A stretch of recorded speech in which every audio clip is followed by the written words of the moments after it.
En marge du sommet de l'Union africaine, nous recevons ici au siège de l'Union africaine Ramtan Lamara, qui est bien sûr commissaire à la paix et à la sécurité. Avez-vous, nous allons parler du conflit malien, oui. Et notamment vous avez fait des tournées, notamment au Congo-Kinshasa et au Rwanda. Est-ce que, au jour d'aujourd'hui, vous pensez que la crise malienne c'est en train de s'affaiblir? Oui, je crois que la crise malienne, la question de l'Est de la RDC vont être au cœur des interactions pendant le sommet, à juste titre d'ailleurs, puisqu'il s'agit de questions qui appellent l'attention personnelle de nos leaders afin d'impulser l'action collective de l'Afrique en vue de solutions équitables, justes, durables à ces crises importantes. Le Mali se développe, la situation au Mali se développe favorablement, puisque les groupes terroristes, les groupes rebelles ont été d'abord contenus, puis ils sont en train d'être refoulés. Mais au-delà des opérations militaires actuelles, il est important que la MISMA, la mission internationale de soutien au Mali sous conduite africaine, soit déployée et qu'elle ait les moyens, avec les troupes gouvernementales maliennes, de remplir véritablement la mission qui en est attendue en termes de contrôle de l'ensemble des régions du Nord par le gouvernement légitime, mais aussi en termes de facilitation de l'application d'une feuille de route devant conduire le Mali à restaurer l'ordre démocratique, l'ordre constitutionnel dans le pays. Il y a également la nécessité donc de travailler sur la gouvernance en ayant une feuille de route, en ayant des institutions de la transition et au bout du compte donner une chance à des discussions, à un dialogue national, à des négociations afin que les populations du Nord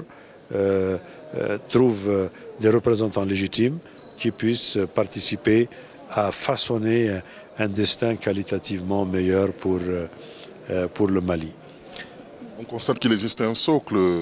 sur le problème de la RDC, et vous étiez dernièrement à RDC et puis au Rwanda. De quoi il était question? Non, il y a deux dynamiques en ce moment positives par rapport à la RDC. Une dynamique politique qui tente à obtenir un accord politique de la région sur un certain nombre de principes fondamentaux et sur des lignes d'action susceptibles d'aider au règlement d'un certain nombre de problèmes liés à la présence de forces négatives en RDC. Il y a en parallèle un effort qui est fait s'agissant de la prise en charge de la force internationale neutre qui a été décidée par les pays de la région et son articulation avec la MONUSCO à travers un mandat plus offensif, plus combatif qui sera donné par la communauté internationale, Conseil de sécurité à la MONUSCO, et des moyens qui seront également disponibilisés afin que ce qui tiendra lieu en termes de fonctions et de missions de la force internationale neutre soit en mesure d'accomplir les missions qui lui auront été imparties par la région, par l'Afrique et par la communauté internationale. Donc j'ai bon espoir qu'à l'occasion de ce sommet, nous connaîtrons des évolutions qualitatives assez importantes sur ces deux questions. Justement, monsieur le commissaire, aux dernières nouvelles, à Kampala, le M23 et le gouvernement n'ont pas pu trouver de solution.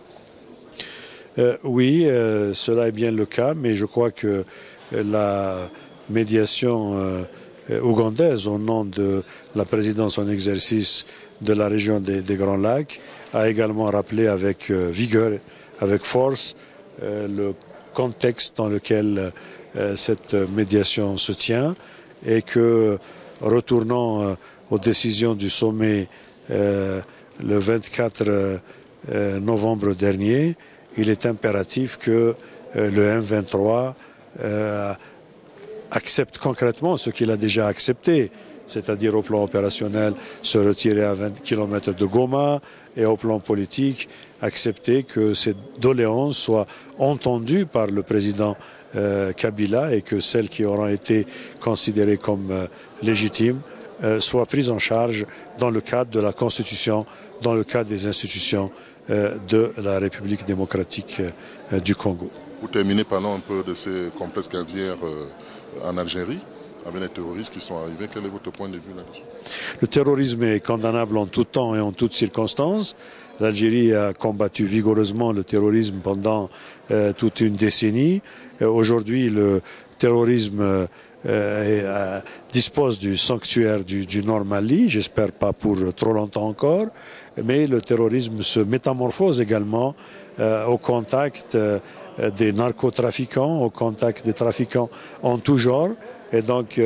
il constitue véritablement une menace existentielle pour un certain nombre de pays dans la région du Sahel. La manière très efficace et très professionnelle avec laquelle les autorités algériennes se sont opposées à cette grande agression terroriste est la preuve qu'il est possible pour les Africains d'apporter une contribution déterminante à la lutte de la communauté internationale contre le terrorisme. Et je crois que la défaite des terroristes à l'occasion de cette agression contre Ain Amenas est également une contribution directe à la défaite du terrorisme dans le Nord Mali.